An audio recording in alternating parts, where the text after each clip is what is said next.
হাতে মেয়োনিজ তৈরির সহজ পদ্ধতি বুঝছেন। তো আমি ইউটিউবে এই ভিডিওটা সার্চ করছিলাম ফার্স্ট টাইম করার সঙ্গে আপনার এই ভিডিওটা আসছিল, আমি ওটা বলে সার্চ করছিলাম। তো আমি সেম প্রসেসে করার চেষ্টা করতেছিলাম, যেহেতু আমার বাড়িতে ব্লেন্ডার নাই। তো আমি চেষ্টা করতেছিলাম যেন হাতেতেই আমি এটা সাকসেসফুল হতে পারি। তো উনি যেভাবে করছে আমি সেম সেভাবেই করার ট্রাই করছি।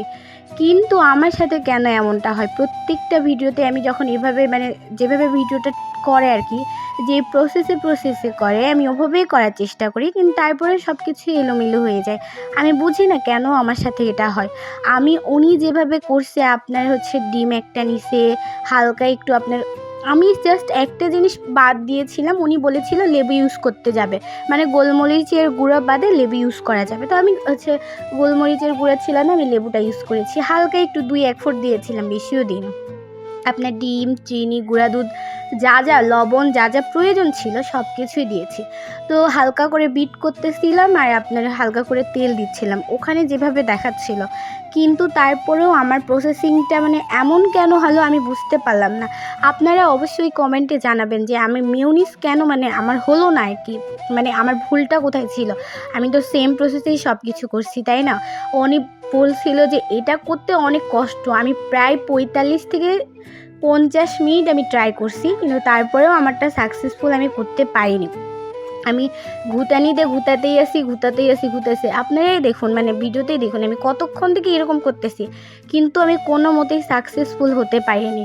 কেন যে আমার সাথে এটা হলো আমি বুঝতে পারতেছি না। অবশ্যই কমেন্ট বক্সে আপনারা জানাবেন যে আমার ভুলগুলো কোথায় ছিল। আর ওই আপুটা এত সুন্দরভাবে মেয়োনিজটা বানাইছে, আমি দেখে ভাবতেছি যে না, এটা আমি পারবো, আমি ট্রাই করবো, যতক্ষণ টাইম লাগে সমস্যা নেই।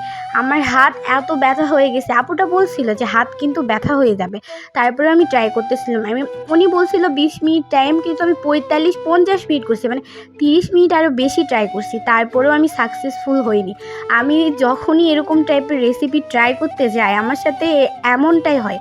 কেন যে এমনটা হয় আমি কিছুই বুঝি না। আপনারা অবশ্যই কমেন্ট বক্সে জানাবেন আমার ভুলগুলো কোথায় ছিল, বা আপনারা যদি মেয়োনিজের সহজ একটা পদ্ধতি সহজ রেসিপি দিতে পারেন, তাহলে অবশ্যই আমার কমেন্ট বক্সে তার লিঙ্ক দিয়ে যাবেন যে আপু এভাবে মেয়োনিজ বানালে আর কি সুন্দর হবে কি ভালো, এরকম কিছু একটা। আমি খুব কথাগুলো গুছিয়ে বলতে হয়তো বা পারতেছি না, কিন্তু আপনারা বুঝতেই পারতেছেন আমি কি বলতে চাচ্ছি। তো যাই হোক, সবাই ভালো থাকবেন, সুস্থ থাকবেন। আর আমার মেয়োনিজটা এমন কেন হলো আমার অনেক আফসোস হচ্ছে, আপনাদেরকে বলে বোঝাতে পারবো না। সবাই ভালো থাকবেন, সুস্থ থাকবেন, আল্লাহ হাফেজ। সবার জন্য দোয়া করেন। অবশ্যই আমার ভিডিওটা লাইক, কমেন্ট, শেয়ার, সাবস্ক্রাইব যত যা আছে সব কিছু করবেন, বুঝছেন। কারণ নতুন তো আমাদের পাশে সবাই থাকতে চায় না। পুরাতন যারা বড় ইউটিউবার তাদের পাশেই সবাই থাকে, কিন্তু দয়া করে সবাই ছোটদেরকে একটু উপরে ওঠার সুযোগ করে দিবেন, যেন তারা উপরে উঠে কিছু একটা করতে পারে। টাটা, আল্লাহ হাফেজ।